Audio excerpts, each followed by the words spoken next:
Hello, everybody. Welcome back to Genius Machines 2020 Virtual Summit. I'm still Aaron Boyd, Senior Editor at NextGov, and happy to still be here with all of you for our first panel, Considering the Ethics of AI. Today, we'll discuss hard recommendations for ensuring the ethical development of AI tools and interact directly with the audience to answer the hard questions about the future of AI in government and the military. We've planned this session to be more about you all, the audience, than just us up here talking. So please don't hesitate to ask a question, make a comment, and get engaged with the discussion. For this to be a successful session, I really want you all to be deeply involved. But before we get started, I'd like to go over a few housekeeping items. In the top corner of the platform, you'll find the Q&A tab, which allows you to ask a question.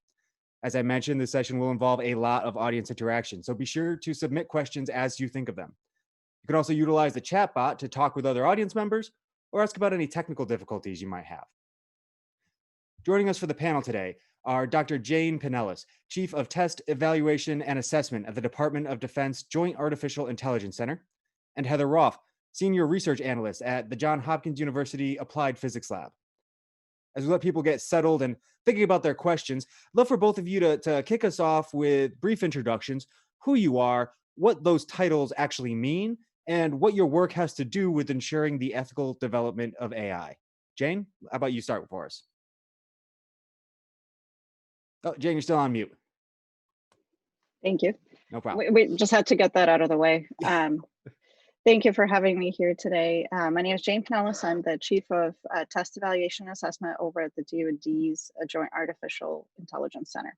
So what that actually means is as we make AI-enabled systems, or as we procure AI-enabled systems in the department, myself and my team are in charge of ensuring that those systems do what they are supposed to do, that they don't do things that they're not supposed to do. We rigorously and objectively test them to quantify risks that are associated with fielding these systems, both for the acquisition community and also for the warfighters.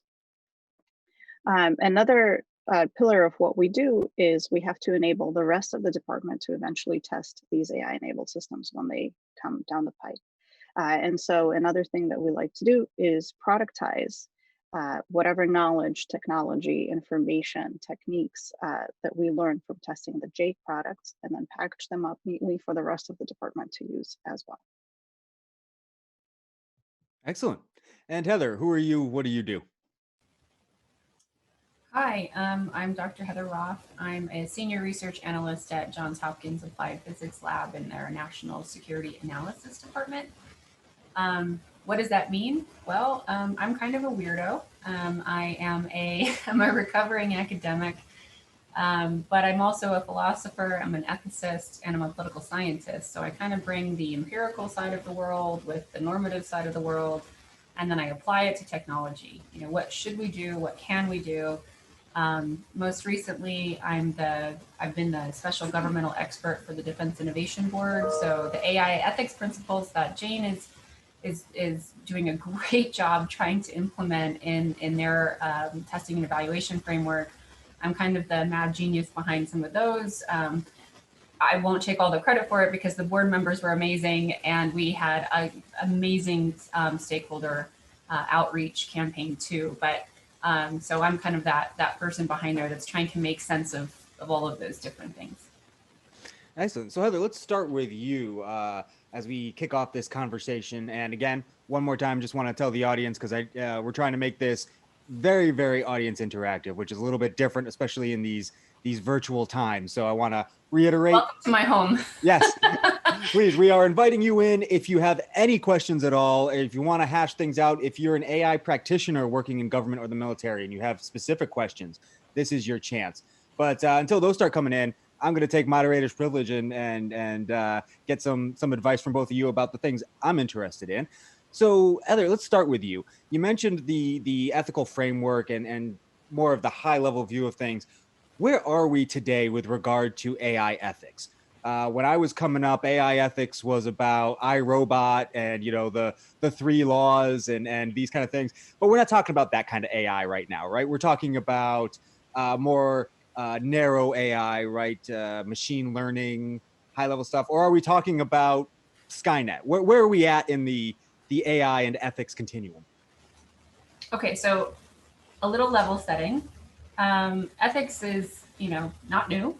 It's a thousands and thousands of year old discipline, right? Philosophers have been around for quite a while. And so in that respect, a lot of the discussion around ethics is in some senses not new. When it comes to the newness around AI, I think it's like, what is it about AI that gives us moral pause and that we need to work through, and how do we apply those ethical principles or the ethical theories or all of these things? So I'm not gonna put on my professor hat and give you a lecture about the different moral theories, but like one of the things I think that where we are right now with AI is, the technological maturity of a lot of our systems right now, they're very narrow, they're brittle, they have specific intended uses. If you move them outside of those intended uses, they're not going to work the way that you think they're going to work. And folks like Jane, who's going to say, look, I tested these systems in these domains. If you apply it someplace else, I can't guarantee that it's going to work the way that you think it's going to work.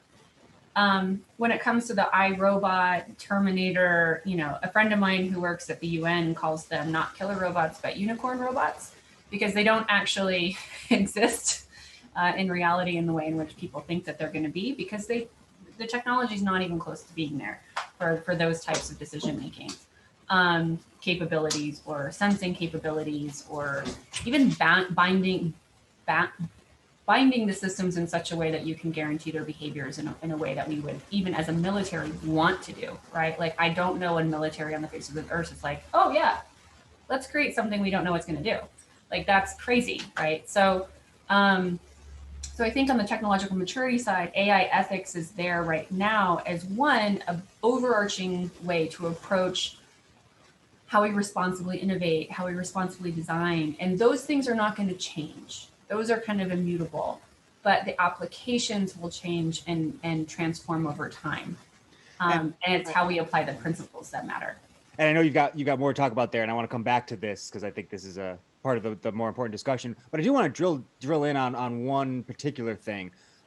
You mentioned that the tools aren't at a level yet where anybody would necessarily want to just put them out there and let them run wild, right? But I think one of the things that scares people about artificial intelligence is by the time we get to a point where AI is running wild, it will get there before we're ready for it, right? Sometimes I hear when people talk about the need for an ethical discussion and framework, it's so that we can get ahead of bad things that could happen in the future, right? To take those things into account now. So, Jane, moving that discussion over to you for a second, how are you all thinking about that at DoD? As things are being developed, how do you make sure that your ethical frameworks, your development considerations stay ahead of the technology and don't fall behind it? So I'll answer your question in multiple parts, if that's okay. First, I really want to address the fact that just because we're Department of Defense and we're developing AI-enabled systems, that doesn't mean we're developing killer robots, right?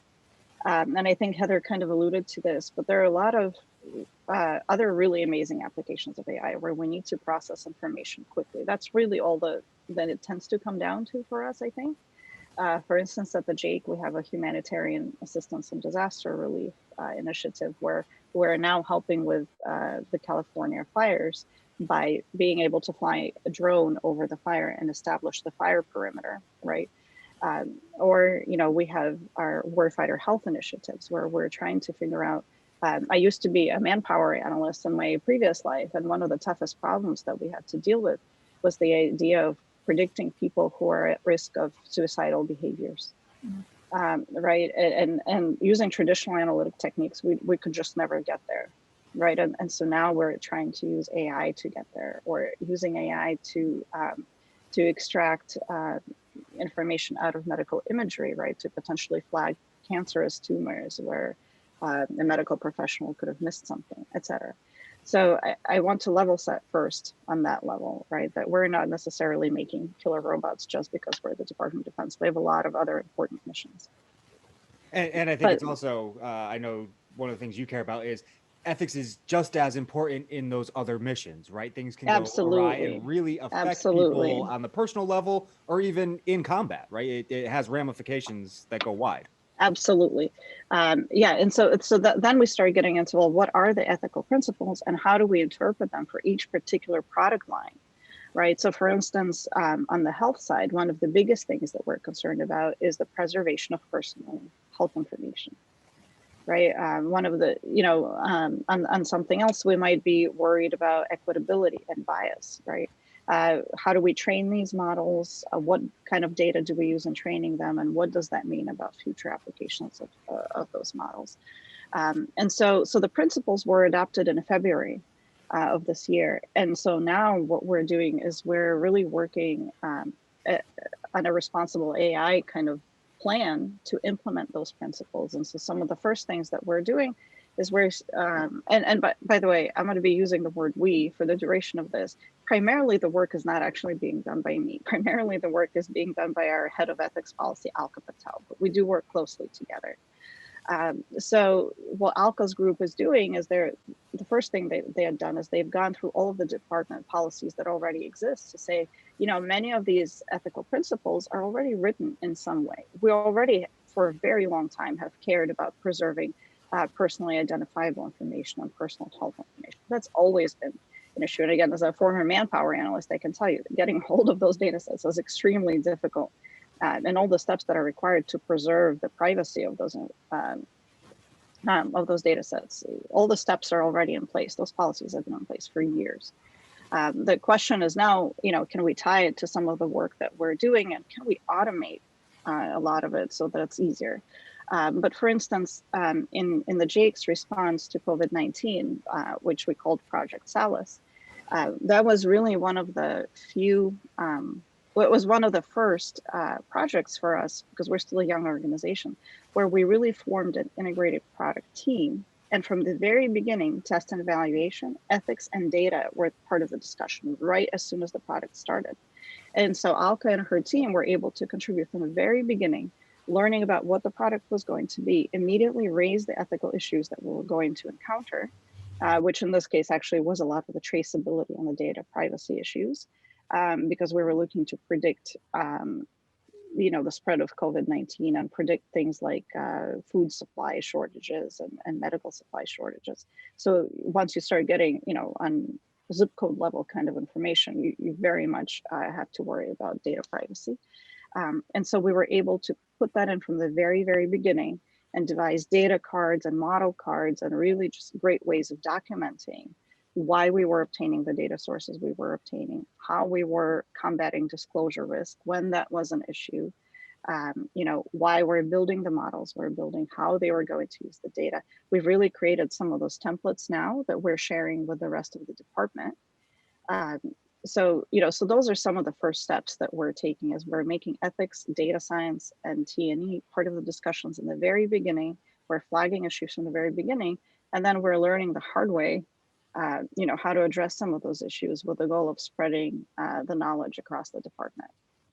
Excellent. And we do have some questions coming in, some of them quite specific. So we'll get to those. Before we do, though, Jane, I did want to ask you, because I think your point is very well taken, that it's not all about killer robots. And if you only focus on killer robots, you're missing important pieces of the puzzle.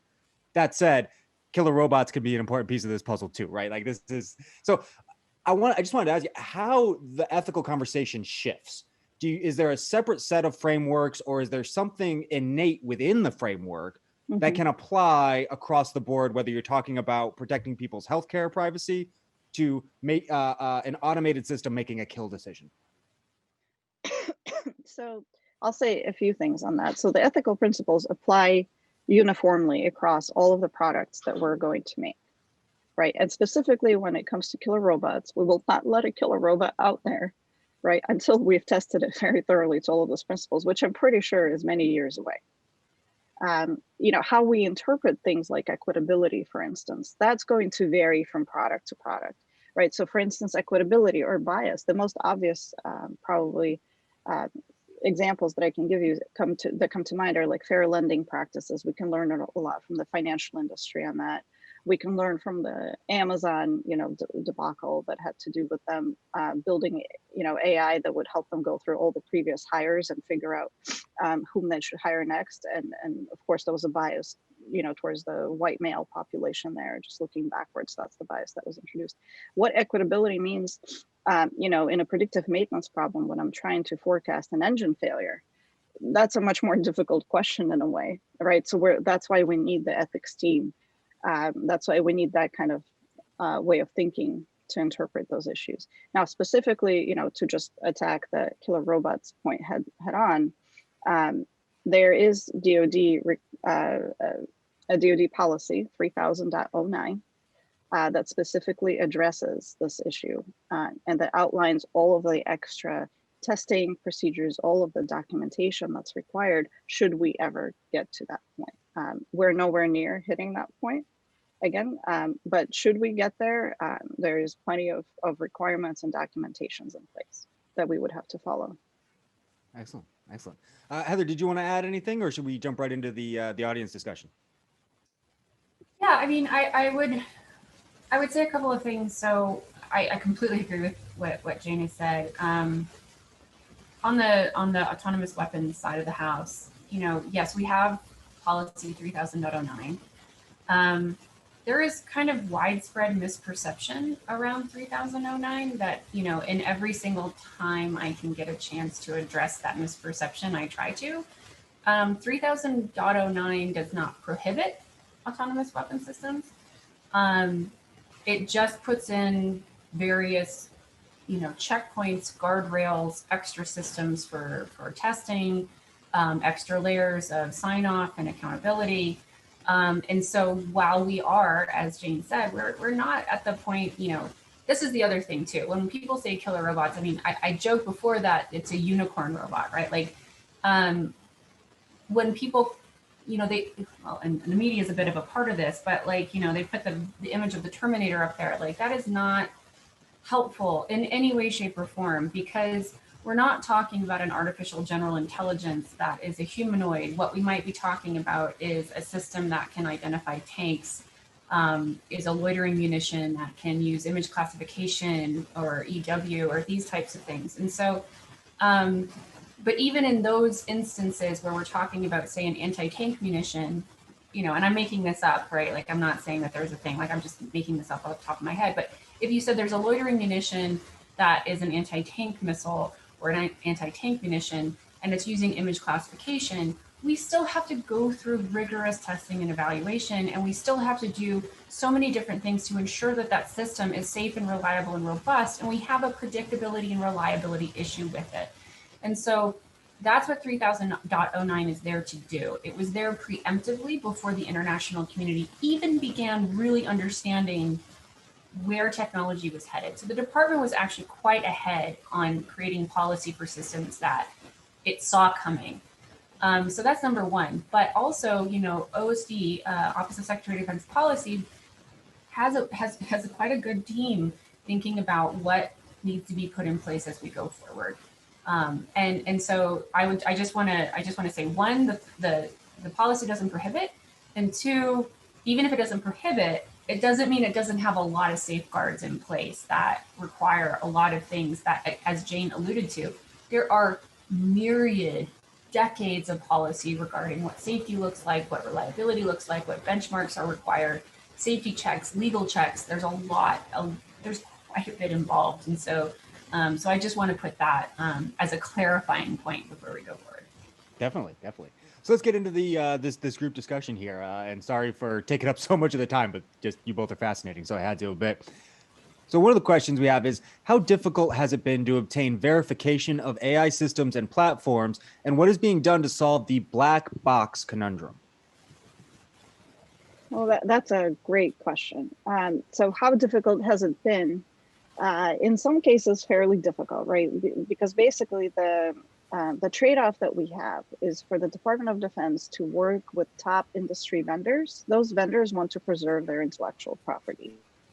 And so in a way, many models do get delivered to us as black boxes. Now, we can still test those models, but surely I could test it better if I knew a little bit more about how they work. Right now, what I can do is I can test it under all of the representative operational conditions that I care about, which is equally important. But yes, of course, in many cases, it would be great to exercise a model according to the parameters of how it functions. And as a statistician who likes to design experiments, that would be what I like to call teeny utopia, is being able to do that. Now, with that said, there's plenty of advances in research that allow us to still test these models' functionality in reasonably good ways. We can model the models themselves, for instance, and we can know how that works, and we can exercise that. There's a lot of modeling and simulation, digital twin technology that we can use for this, et cetera. So we do have some idea. With that said, the JAIC and the Department of Operational Test and Evaluation are going to pursue some kind of a requirement for testability that we're going to build in. We don't necessarily need to know everything about a system, and we certainly don't want to limit our access to vendors and to industry, by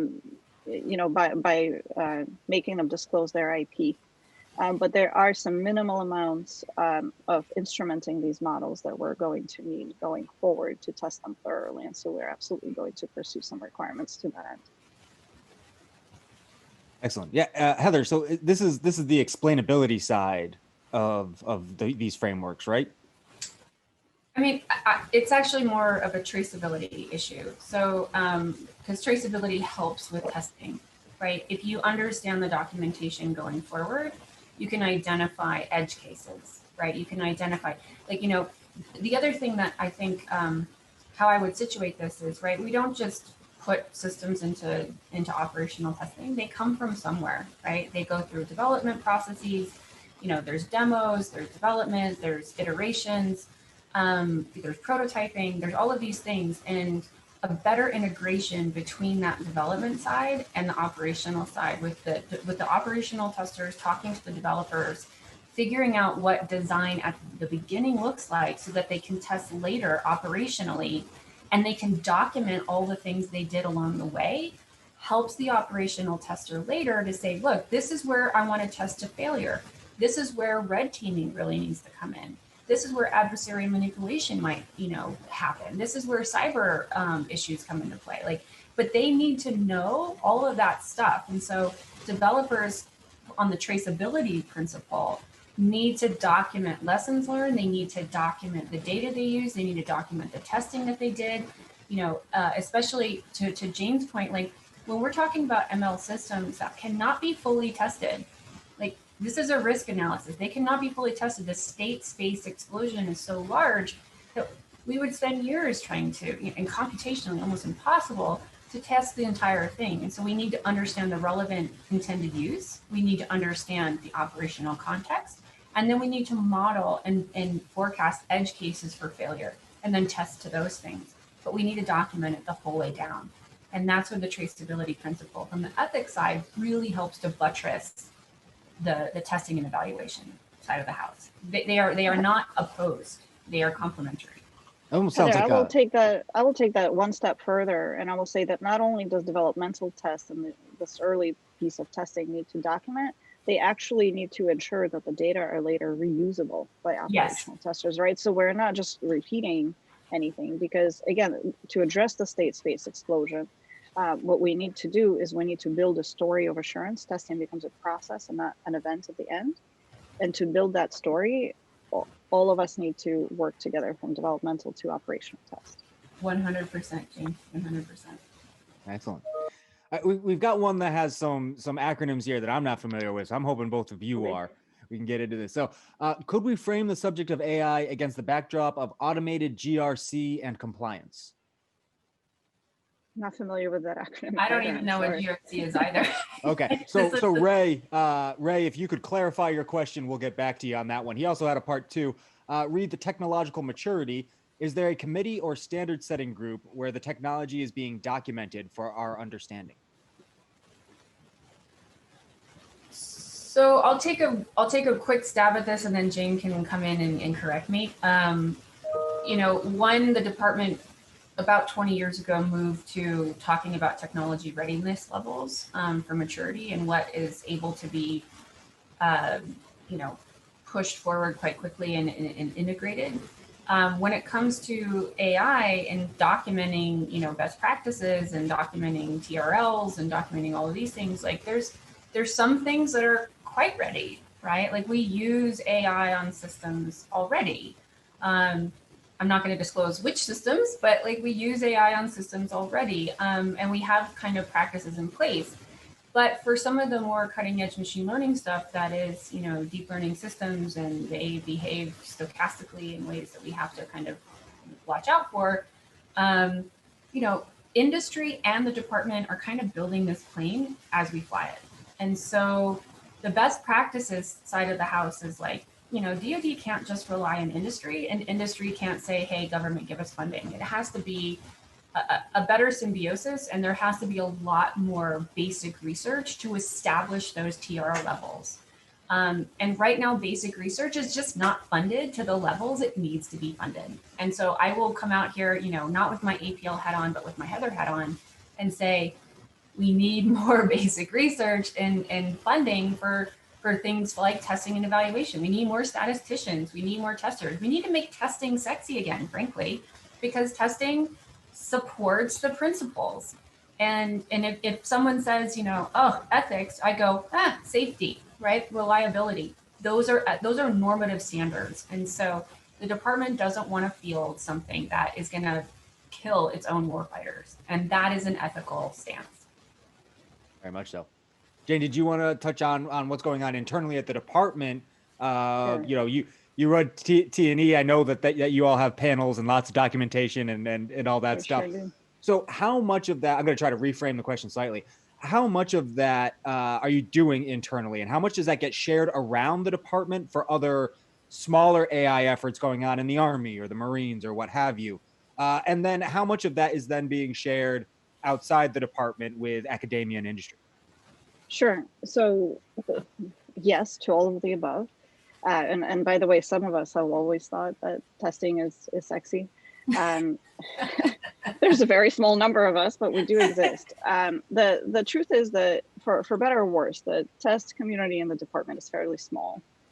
We probably all know each other by name, and you could probably fit us in a room, not during COVID maybe, but otherwise. And that's a bad thing because, there needs to be more of us, but it's a good thing because we're really good at sharing information, right? And so, in terms of documentation and what's happening already, at the JAIC specifically, we're documenting everything. It is literally our role to enable the rest of the department to, to adopt AI. And part of my team, the test team, that means enable the rest of the department to test these systems, largely to test them to these ethical principles, but also to test them to their mission requirements. So that's number one. Number two, we do all collaborate in various ways. Probably the biggest way in which we collaborate is there's a 3-star level executive steering group that has a subcommittee on test and evaluation. And that literally just has representatives from all the services, from OSD, from OSD policy, from developmental tests, from research and engineering, from all kinds of places, from service labs, and we work together exactly to share those lessons learned. I also come to this problem having worked at a couple of service operational test commands, and I'm very sympathetic to what struggles they're going to have going forward. So it's a big concern for me. It's a big concern for the Department of Operational Test and Evaluation. We're absolutely all working together and sharing those lessons. And we have multiple working groups and other avenues by which we do so. If somebody is curious, as far as documenting this for the public, they're welcome to go on the DOT&E website. Every year, DOT&E puts out, a report that's probably 1,000 pages long at least, that details the performance of every major program of record. Of course, that is an unclassified document, and to some extent, we have to preserve. We have to trade off what we release to the public with what's important for national security. But you will find all of those details there if you're curious. We also at the JAIC and otherwise have a great relationship with academia and industry, particularly when it comes to university affiliated research centers like JHU APL, like CMU, SEI, and others, and also with FFRDCs, federally funded research and development centers, which act like think tanks. Sponsored mostly by Congress, and the JAIC specifically works a lot with MITRE. We work with the Institute for Defense Analysis. We work with RAND, with Center for Naval Analysis, you name it, and we interact with that community. There's a couple of academic consortia with which we interact as well. So we feel reasonably safe in that regard, that we're probably having all the information exchanges that we need to have. And correct me if I'm wrong, because maybe I'm framing this in a different way, but the Jake itself is almost one of these groups. You all don't necessarily set standards, but you're the traffic cop of standards for DoD, right? You're setting the standard for how the rest of DoD will be using and embracing and developing AI. Is that fair? So we have a policy organization within the JAIC that does issue policy. However, in general, we're a fielding organization. We're not just a policy organization, and we're not a coding organization. Fair enough. So we got some clarification on that GRC question. GRC was in reference to governance, regulatory, and compliance. The idea was, because we were able to go back and forth a little bit and clarify the question, wanted to talk a bit about using AI to ensure compliance and also ensuring AI is compliant. We could talk a little bit about that when we've got a few more questions to get through in our last about 10 minutes here. I mean, I'll take a first stab, and as usual, Jane will come in to clarify and make me look smart. Yeah, right. Like, of course, it's application dependent, right? So I do always want to say, like, when we talk about AI, we're kind of always talking at this 30,000 foot level, and we're not talking about the widgets themselves. And so, sure, we can come up with automated tools to ensure compliance, right? In fact, the DoD does a lot of automated compliance when it comes to financial stuff, right? When it comes to your credit card interactions, whether or not you're submitting your forms correctly, like there's a lot of financial data that the government uses and uses automated AI tools to analyze and do those data analytics. So yeah, of course, if you can do it and you can ensure that you have a good metric and a good benchmark and you know what right looks like, that's wonderful. However, how to make some systems that are not as easy as, I hate to say finance is easy, but finance is a lower hanging fruit than combat stuff, right? When we're talking about doing combat missions and we're talking about benchmarks and we're talking about what right looks like, that's a trickier question. And that's where the testing and evaluation side really comes in. When we're talking about weaponry, there's a lot of things in there that have to be fleshed out, and there's not enough time on this thing to talk about those. But even if it's not a weapon and it's not finance, so we have like two kind of benchmarks here. Right? We got like weaponry, high end, finance, kind of back end, and then there's this whole middle part that is networks, communication, data analytics, data storage, data labeling, data sharing. The office of the CIO has a large authority over a lot of this. Each component has authorities. There's so much in between space for applications around AI that talking about compliance, I always say compliance to what? Like what is the widget you want to build and what is the thing you want to actually do? Because so within that, yeah, could we do, and maybe I'm conflating a few things here, but could you actually attain ethics through compliance, right? Could you? No. I want to. Could you program the Geneva? I want to disabuse that right now. Okay. No, like absolutely not. Ethics is not compliance. And if we think about ethics as compliance, we are actually we're failing as moral agents. Well, right? forgive me. No. Let me finish. Around, though. No. Okay. Don't interrupt. Yeah. Lady speaking. No, what I want to say is look, if you think about ethics as compliance or compliance officers or inspector generals, you are getting the bare minimum of what ethics is. Ethics is about enculturing how to think about doing things responsibly. What am I thinking about when I build it? I don't want to think that, is the compliance officer watching? No, I want to think about how I build things right, how I use things right, how I test things. How am I a good person? That's an enculturation rather than a compliance. Now I'm done. Fair enough. Let's keep moving then. Unless Jane, did you want to weigh in on this? I don't want to follow that. No. So another question we have here, is it worrisome that our adversaries, for example, China, Russia, Iran, North Korea, would have different ethical codes than us in terms of AI in warfare? I'll at least start that. Absolutely, we do expect that to happen, right? But that's no different than the laws of war that we've been abiding by this whole time. We absolutely expect that to happen, and we expect there to be trade-offs always between what our adversary is doing and what we're doing, and how we view the world in terms of fairness and equitability and responsibility. With that said, we also have a lot of allies, right? And so that's one of the things that we've established at the JAIC is the AI Partnership for Defense. That and we've already had one meeting that was specifically a 2-day meeting that was just focused on responsible AI principles. At that time, we had 13 countries present. I believe since then we've expanded, but I won't name the number because it's not my lane and I might be off by a couple of countries, but I'm pretty sure it's bigger than 13 at this point. And so, as always, in these situations, it's imperative that we agree, at least with our allies, on what the principles should be. We cannot control what our adversaries will do. We know what our democratic values are. We know what our laws of war are, and we will proceed accordingly. Agreed.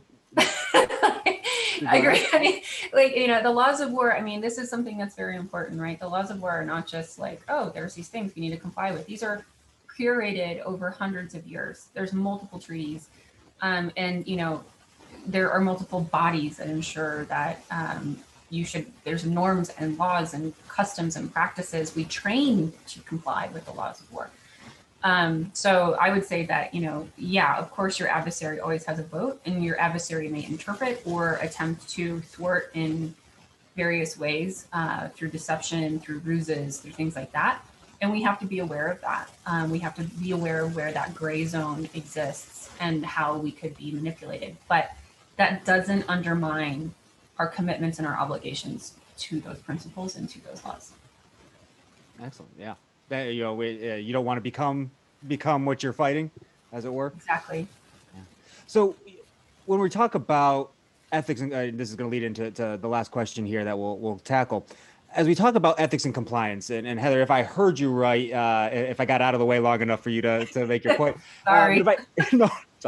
If I heard you correctly, though, there's a danger in coupling compliance and ethics conversations, right? Ethics should not just be check the box. We say that in cybersecurity all the time, right?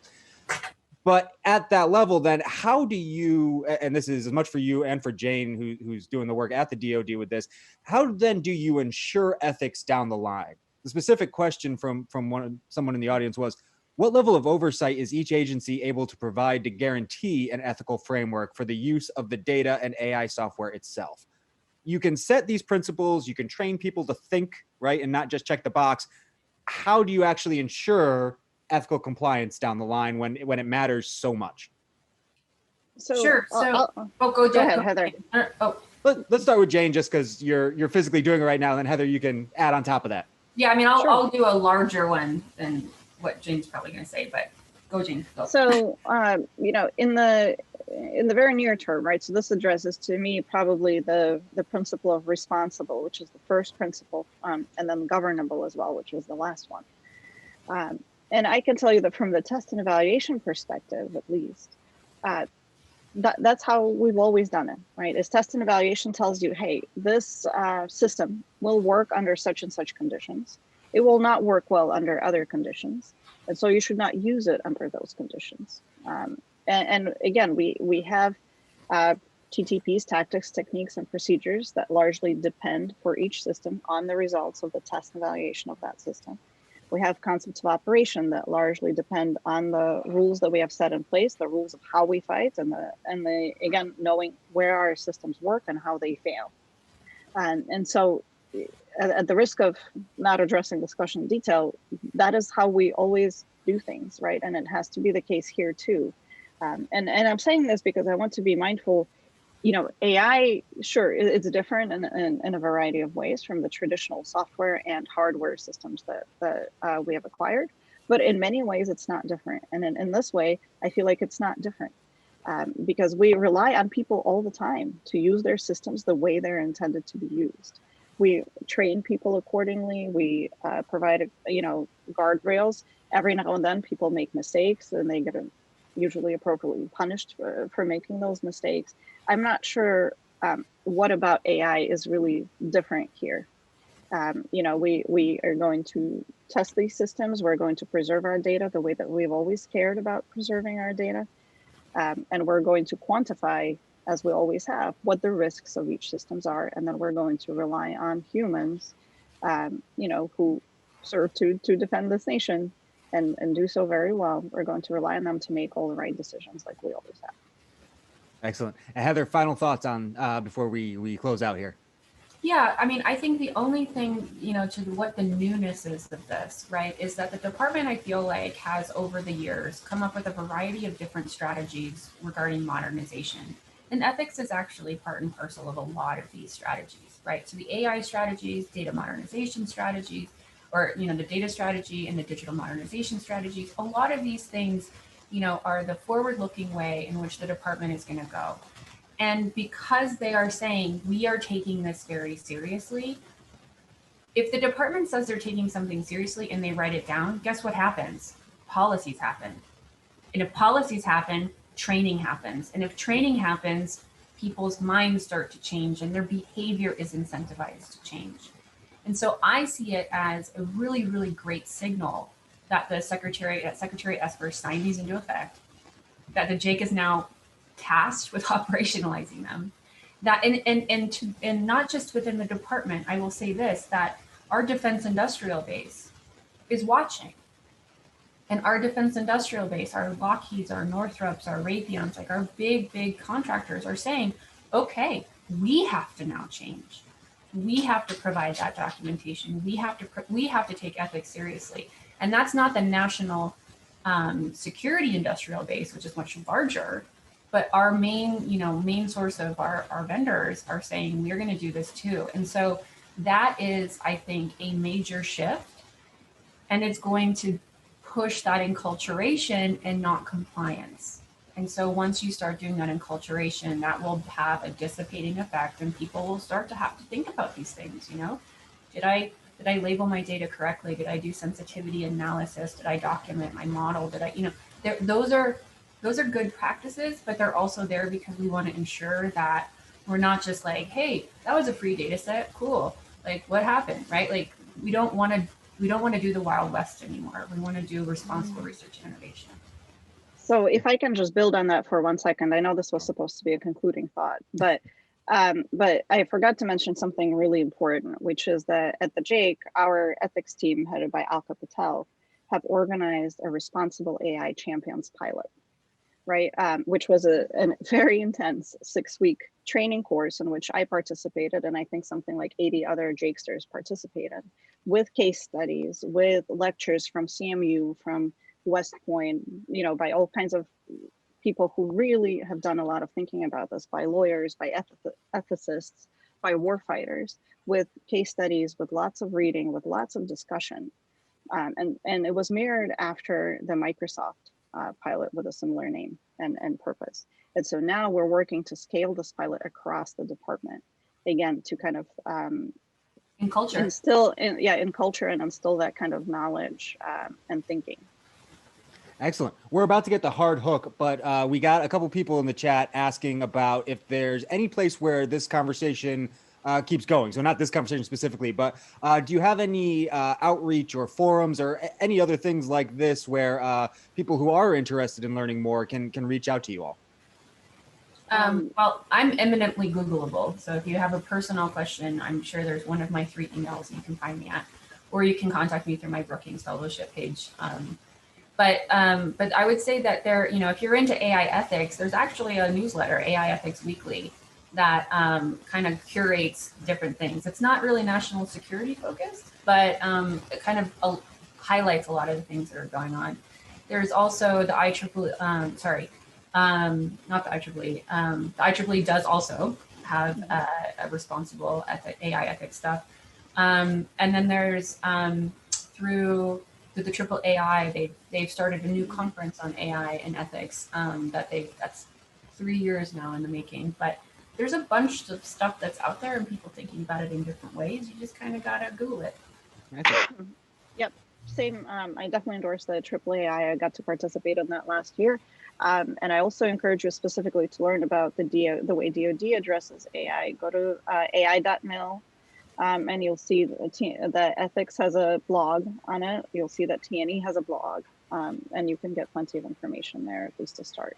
Excellent. And before they cut our mics, let me say thank you to both of you for being here and for taking all of our questions and having this fantastic discussion. And to everyone out there, thank you for making this a great interactive session. I really had a lot of fun, and that's because of all you in the audience. This is hardly the end of today's program, though, so be sure to stay tuned for more. Have a great day, everybody. Thanks, Aaron. Thank you. Thanks, Heather. Thank you, Jane, as always.